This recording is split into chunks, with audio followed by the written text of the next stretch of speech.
This short video will be covering the anatomy of the spine that we will need for this 460 class.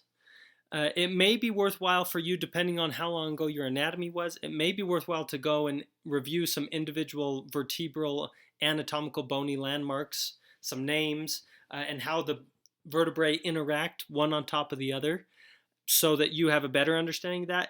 If you're 440 or you're I think it's 220, PD Bio 220. If they were fairly recent and you feel sharp on this, then hopefully this short anatomy review will be sufficient for what you need. I wanted to start our anatomy review with a posture alignment. As we roll through this section, you will notice how often we're going to talk about the spine deviating, how it's not normal. And so I want to just give a quick refresher of what a normal anatomical spine would look like. We're going to have the nice up and down, some good curvature here, and then we're going to have this plumb line running through some very certain specific anatomical landmarks as it goes down. Specifically here, there's a mastoid process just posterior to the ear. We're going to bisect the cervical and the lumbar spine as these curve anteriorly. We're going to go through the greater trochanter, right through the knee, and then hit just anterior to the medial malleolus. A little more about that curvature in the spine. So you'll remember from a posterior view, our spine should be nice and segmented and straight. From a lateral view, however, we're going to have some nice curvature in some lordotic curvature and some kyphotic curvature. So here in the sacrum and the coccyx, as well as the thorax, the thoracic region, we're going to have this nice kyphotic curve. This is going to create a concavity in the body. You'll notice that this concavity makes space, and we have some internal structures that are going to sit in that space. Our lordotic curves are in our lumbar and cervical regions, and these are going to create convexities, and they are actually going to diminish the amount of space in that region. So as we move down, a few purposes of the spine: provide movement. Realize a single vertebrae in isolation sitting on top of another vertebrae is not actually going to contribute that much movement. But we actually achieve our gross motor movement because there is so much. We have 24 vertebrae really that we're going to talk about. So each vertebrae is going to move a little bit, and as they all contribute little amounts, they're going to create gross motor movement. Our vertebrae are going to provide support, right? We're going to have some ligaments. There's lots of bony support. Because of this support, we're also going to have some protection. We're going to have protection for our vital organs. For example, our heart, right there in the middle, is going to be protected posteriorly by that vertebrae. As we move down into our lower lumbar region, really the only thing that provides bony support are those lumbar vertebrae on the posterior side. We don't have the ribs or the sternum down low, right? So we just have our lumbar bony support in the lumbar region. The control, that's going to come from this spinal cord running on the inside of the vertebrae. And then that's going to shoot off our nerves, right? And we are going to have immense amounts of control throughout our trunk. One more note about protecting the vital organs, just since I just said that. One of the most important structures in the body that our vertebrae protect is going to be our spinal cord. And realize your vertebrae encase that spinal cord as a means of protection for it. So that spinal cord actually is pretty well protected. I know we still have problems, but it's fairly well protected inside of those vertebrae. And then finally, just as an information highway, right? Like our efferent and afferent nerves coming back, it's going to hit that spinal cord up and down, right? The skull protects the brain, but the road in between of the spinal cord is all protected by those vertebrae. So some cool purposes of the spine there. Quickly, as we move on down, we have our bones of the spine. These are going to make up our 24 vertebrae that we mainly talk about. Remember, your sacrum and your coccyx actually contribute some additional bones. I think it's 5 in your sacrum and 4 or 5 in your coccyx or your coccyx. We mainly for this class are going to talk about these because these are our movable ones, and they're the ones that we deal with as far as injuries, our 7 cervical, our 12 thoracic, and our 5 lumbar, making our 24 vertebrae that we'll probably spend the majority of our time on here. So I want to move into spinal movement. And as we talk about spinal movement, I've already mentioned this, an individual vertebrae does not actually contribute an immense amount of motion.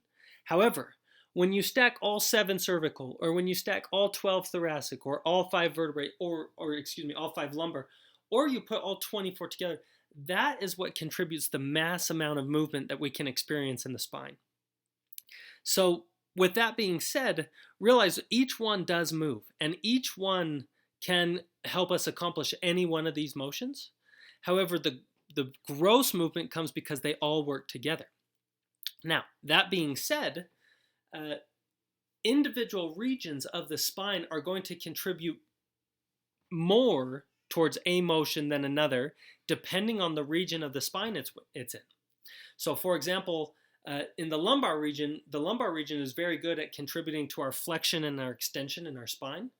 It contributes less to our lateral flexion on either side. However, it's still going to contribute, but in the lumbar spine, the main contribution in that area is the flexion and extension of the spine. The reason for the differentiation of movement in the spine is right here, the facet joints. So because the facet joints are oriented differently in the different regions of the spine, so cervical to thoracic and thoracic to lumbar, each one is distinctively able to contribute motion depending on where it is. So let's take a second and look at a few of those. Just as a reminder, in case you're sitting there and you're like, oh, I do not remember our facet joints. On each vertebrae, we're going to have an inferior and a superior facet joint. The facet joints are what articulate with the vertebrae on either side. So this superior facet would articulate with the vertebrae above. The inferior articular facet will articulate with the vertebrae below. This is going to be a diarthrodial joint with synovial fluid in it. It's the main contributor to movement, and it's surrounded by a joint capsule, as you can see here in this image. So the two vertebrae that we need to talk about first. So these are not specifically about those facet joints, but these are important because they are going to contribute specific motions to the body. So you can see here there's no disc. So the two vertebrae we're going to talk about are C1 and C2, our atlas and our axis. So there's no disc between these two, and you'll also look at these and you'll notice that bony formations are actually different on these two than the rest of the other vertebrae. You'll notice on the C1 we don't actually have a spinous process, we just have a transverse arch. C2 is our first spinous process, but you'll notice it has this unique dens. So as you look at these two, you can actually begin to piece together the movement that they are particularly built to provide to our body. You'll notice this atlas is it's flat. So this atlas is going to have the atlanto-occipital joint, and then we're also going to have our atlas axis joint. I forget what that's called off the top of my head. It'll come up. It's right here. Atlanto-axial joint. There we go. So the atlanto-axial joint. You'll notice that this flat one, this is going to be very good at contributing motion in the sagittal plane. That kind of yes-no motion that we like to do with our heads, the bobbing, that's mainly contributed here at our atlas. However, when you see this dens, you're going to notice that this will articulate with this joint here. This is going to be very good at contributing to our yes and no motions. So as you shake your head back and forth, we don't actually have to have much facet joint movement, but we can actually accomplish most of our yes-no because of this dens sitting on the atlas. And that's what we'll see here. Our atlanto-occipital joint, flexion and extension. Our atlanto-axial joint is that rotation, 50 degrees. You'll also notice that these are going to contribute in other areas as well. It's just they have a main contribution for each one. So now moving down into our facet joints. Let's skip ahead here to this slide. I put these three on the same slide because I wanted you to notice the differences. And as you look at the differences, you can begin to think about, well, what does this mean as far as movement? So Our cervical vertebrae here, we have a nice, it's like a 45-degree facet joint angle. Clinically, we actually talk about it's like a 45 degrees up towards the eyes. So if you're feeling at your neck and you can palpate one of those facet joints, you'll notice that it's going to point right up towards the eyes. So now I want you to pause for a second and just think, a 45-degree angle, what motion would that be good at contributing to in the spine? Now I want you to take a second and look at the thoracic vertebrae. Here in the thoracic vertebrae, we've got this is a lateral view, so posterior is going to be over here, anterior, and then we're looking from the side. You're going to notice that these facet joints are actually positioned differently, and you can notice they're much more in a frontal plane view. So now I want you to pause and think again. If they're in a frontal plane, how could those bones slide on each other, and what motion are they going to be particularly good at contributing? And then finally, our lumbar vertebrae, and you can notice these are more in a sagittal plane orientation here. So from the side, you can't really see the joint that well, but posteriorly, you can see the whole thing. And now I want you to think, well, what motion would this be very good at contributing? And I've actually already mentioned it. So here in the cervical, this 45-degree orientation is going to be pretty good at contributing flexion and extension, as well as it's going to be actually pretty good at most of our motion. It's going to be pretty good at contributing to some rotation, and it's going to be pretty good at contributing some lateral flexion. And you'll notice here in your neck, we actually have pretty good motion in all of them. We don't have incredible motion in all of them, but we do have pretty good motion in any type of movement we need to accomplish at our neck. Now our thoracic vertebrae, these are going to be very good at contributing to our lateral flexion. If you think about laterally flexing these facet joints sliding on top of each other. Now one reason that we're actually limited in our lateral flexion is because of our ribs. So remember, our ribs are going to articulate with our facets and then also with our transverse processes, and that's actually going to limit our lateral flexion, which is probably good to help preserve those internal organs that are so important. And then finally, our facet joints and our lumbar vertebrae are going to be very good at contributing towards flexion and extension.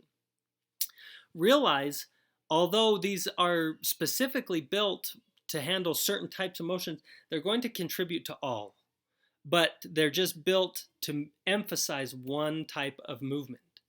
So that's kind of what this slide is going to say. You can go ahead and look at that and talk and think about it. And then this is just that brief overview. So our cervical, we have really good flexion and extension. We have pretty good rotation and pretty good lateral flexion. Thoracic, main one here is going to be this lateral flexion. And then lumbar, the main one is flexion and extension. But they do contribute to a little bit to all, which is why they're still in there. And that's going to wrap up this video of the quick review of the anatomy of the spine.